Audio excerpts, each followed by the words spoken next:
بسم الله الرحمن الرحيم، والصلاة والسلام على أشرف المرسلين سيدنا محمد النبي الأمين. النهاردة معانا عملة 50 قرش حياة كريمة. طبعا حياة كريمة يا جماعة من العملات اللي هي يعني بعتز بيها. طبعا اللي هو تطوير الريف المصري. طبعا إن شاء الله في عملة النهاردة حصلنا عليها، اللي هي ما فيهاش تاريخ بالنسبة للريف كحياة كريمة أو الريف المصري الحديث زي ما انتم شايفين العملتين دول، عشان أقرر لكم ديت ودي.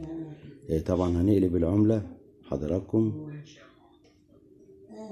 طبعا هنا بدون تاريخ اهي جمهورية مصر العربية 50 قرش، وهنا جمهورية مصر العربية برضو بس في تاريخ 1442، وهنا مكتوب 2021 ميلادي.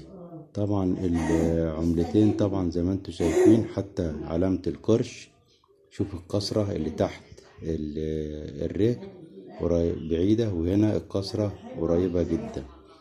هنا هنشوف الشين طبعا والابوستروف اللي تحت دي اللي هي عاملة زي السبعة دي لازقة فوق، وديت بعيدة عنها.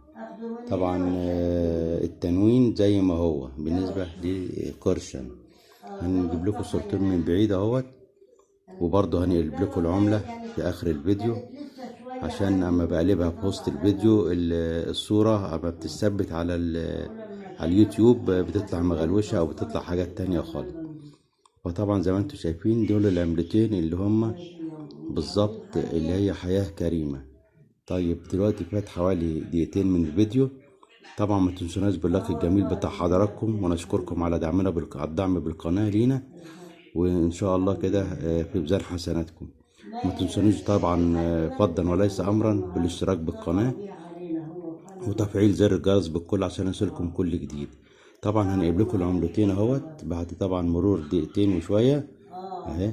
دي ادي واحدة حياة كريمة ديت اللي عليها تاريخ، والتانية حياة كريمة ديت اللي معلهاش تاريخ زي ما حضراتكم شايفين كده. واحدة عليها تاريخ والتانية معلهاش. طبعا اللي هي موجودة على اليسار ديت اللي هي معلهاش تاريخ خالص، والتانية اللي عليها تاريخ. يبقى اللي على اليسار معلهاش تاريخ والتانية عليها تاريخ. طبعا العملات دي بتبقى في المستقبل بتبقى غالية جدا جدا جدا، بتبقى خطأ في الصك، طبعا خطأ غير مقصود، وطبعا بتبقى نبذة كويسة جدا بالنسبة للعملة. وربنا يوفقنا ويوفقكم، والسلام عليكم ورحمة الله وبركاته.